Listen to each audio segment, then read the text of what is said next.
What we have tried to do is we have been really brave, if I may say so myself, because this is the first time, at least on the Indian market, that we have a series which has completely original content. Grades 1 to 5 of PruQuest English have 15 components each, 10 stories and 5 poems.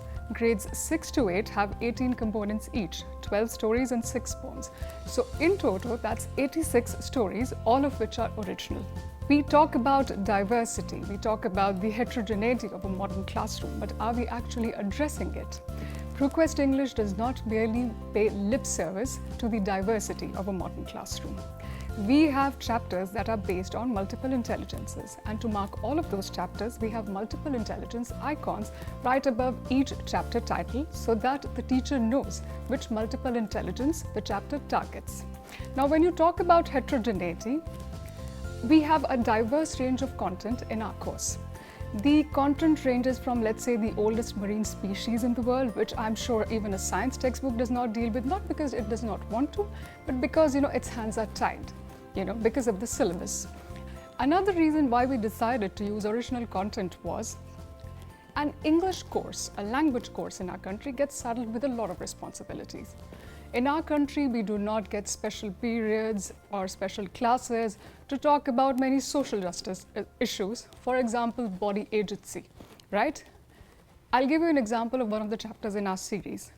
Chapter 1 in grade 5 deals with the topic of good touch and bad touch. It is one of our most controversial topics. When we sent the chapter out for review, we got many responses. One teacher said, and this was the head of the faculty, "I'm not objecting to the content, but do you think teachers would be comfortable teaching such a subject in the classroom?" My answer to that was, even if 10 out of 100 teachers are able to do it and are able to get the message of bodily agency through to the children, my job is done. That is the kind of responsibility that this course assumes. There is no real life connect with a child's life.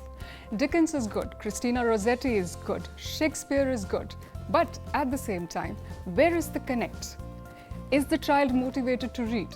You talk to any English teacher today and that teacher will tell you that reading is the one thing that they cannot get children to do. Why is it? Because motivation, the biggest factor in getting a child to pick up a textbook and read what is written on the page, is missing. You talk about grammar or you talk about vocabulary. Grammar forms the primary baseline for our course. Vocabulary is the secondary baseline. We have tried to introduce grammar topics and vocabulary topics that a child needs. The kind of dynamism in the language a child needs to be able to use it. English is the lingua franca of our country, not of our country only, but the entire world. We need that kind of knowledge, the kind of knowledge of topics that a child can use in his or her own speech, not just in writing.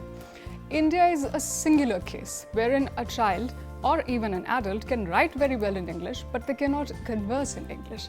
That is the kind of problem that we have tried to attack through this course.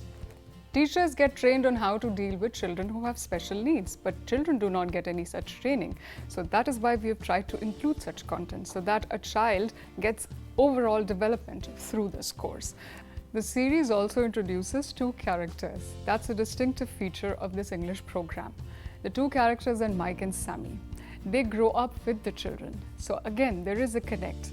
Every chapter starts with a comic strip. Children are visual creatures. They get attracted to the page if there is a beautiful illustration on it. When we sent the book out for review, every child wanted to read the comic strip that's at the beginning of the chapter. It's also a tool for the teacher to capture the child's eye and bring it to the page and then direct it towards the passage. That's another one of the things that we have tried to do. The PruQuest Picture Dictionary is unlike any other picture dictionary on the market. It does not have simply cut and dry definitions of the words. It exemplifies each word instead of giving definitions so that the children can understand the meaning of all the words in context. It has 1,000 words and includes all the high frequency words from the Fry list.